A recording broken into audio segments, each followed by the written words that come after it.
Coach, a great opening to the Lone Star Conference tournament for you guys. Get the sweep over Oklahoma Christian. Just overall, what you liked about the team this week? Honestly, just the way we kind of responded as a team from the last 2 weekends of the regular season. Clearly, we kind of felt like we hobbled into the conference tournament, and we're kind of at a spot where we could have gone either way. It was real easy to throw in the towel when you play the way we did the last 2 weeks of the regular season, but I think we came together as a group and responded to that and played pretty well this weekend. St. Edward's coming up next, and y'all been pretty even throughout this season. What are y'all looking for the next series? Well, I mean, now it's just a matter of winning baseball games. Every day is just trying to win a baseball game. St. Edward's, we know we're going to have our hands full with them. Even being the lower seed, I mean, clearly they came in here and took 3 out of 4 from us at the end of the regular season. They're playing well, and that's kind of the name of the game when it gets to playoff baseball is to be playing your best baseball, and they're playing really well. They can hit, they can pitch, and we need to be ready to go.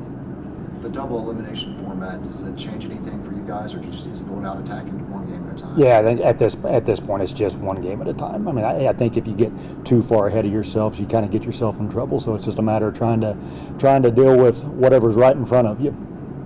You got the series sweep, like you said, but what really changed in this series that you really liked going in now into this next round?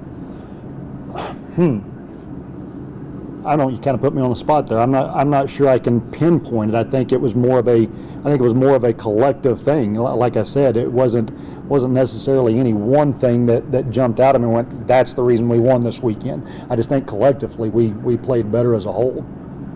So you're playing better as a whole. How are y'all going to take that into the rest of the season? Well, I think there's still things we got to improve on. I think Coach Neal and Coach V would tell you we still have to have better at bats. I can definitely tell you we got to cut down on walks, which has kind of been the story of our staff all year long. We've had a lot of self-inflicted wounds when it comes to pitching and walking too many guys. So that's an area we still need to improve on. With your starters, obviously Marshall or Nick and Jack are going to be the top of the end of that. But as you go further along, are you just kind of bouncing between those two, or do you have? When it comes to this point, I mean, really officially, we've only within our clubhouse only named our first game starter.